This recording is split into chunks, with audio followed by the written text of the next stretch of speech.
The old woman sat upright in her armchair, fully dressed, as if she had simply paused for a moment. It wasn't the first time something like this happened in the quiet English town of Hyde.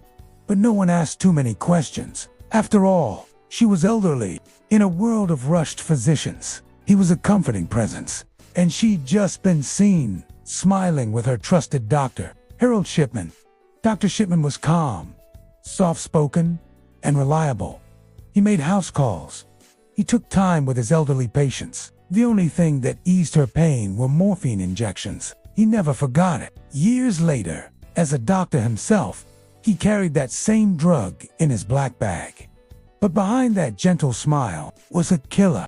Born in 1946, Harold Shipman grew up watching his mother suffer from terminal cancer. But soon, his patients began dying quietly, mysteriously, and always under similar circumstances. But he wasn't using it to ease suffering. He also signed their death certificates and often suggested cremation.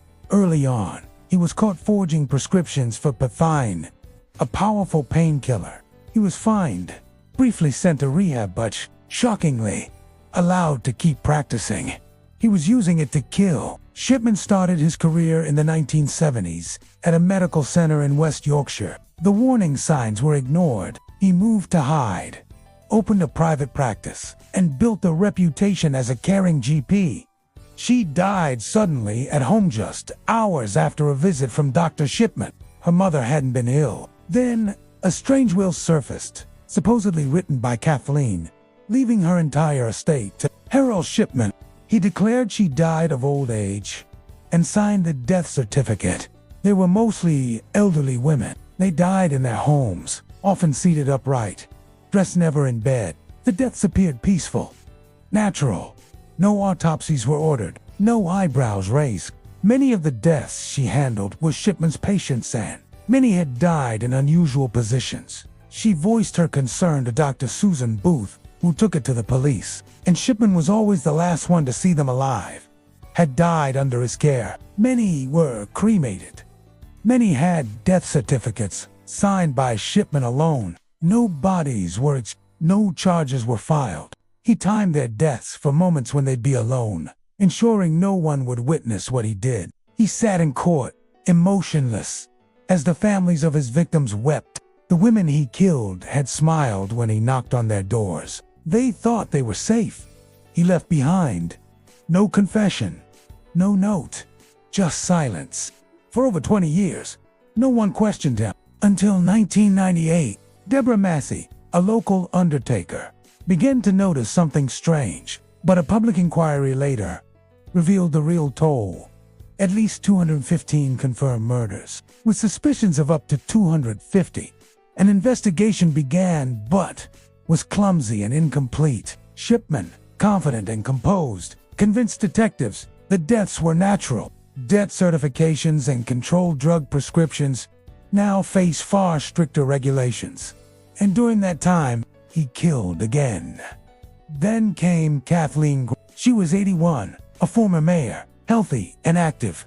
But her daughter, solicitor Angela Woodruff, was suspicious.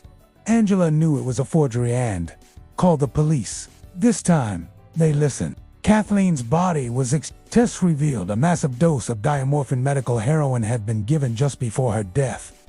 The same drug Shipman had used for decades. The truth began to surface.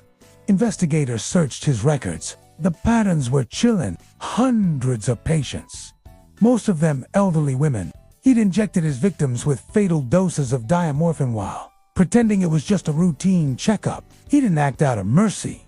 His victims weren't terminal. Some had no health issues at all. They simply trusted him, and he betrayed them. In September 1998, Harold Shipman was arrested. He denied everything, but the evidence was overwhelming. In 2000, he was convicted of 15 murders and sentenced to life in prison. Shipman never confessed, never showed remorse. They were wrong. On January 13, 2004, just a day before his 58th birthday, Harold Shipman hanged himself in his prison cell, using his bed sheets and the wreckage of hundreds of lives. Medical oversight was tightened. His crimes shook Britain to its core. Laws were changed, but no law can erase what he did. Because the people of Heidendal of England learned a terrifying truth. Sometimes, the most dangerous monsters don't come with blood on their hands. They wear white coats and smile.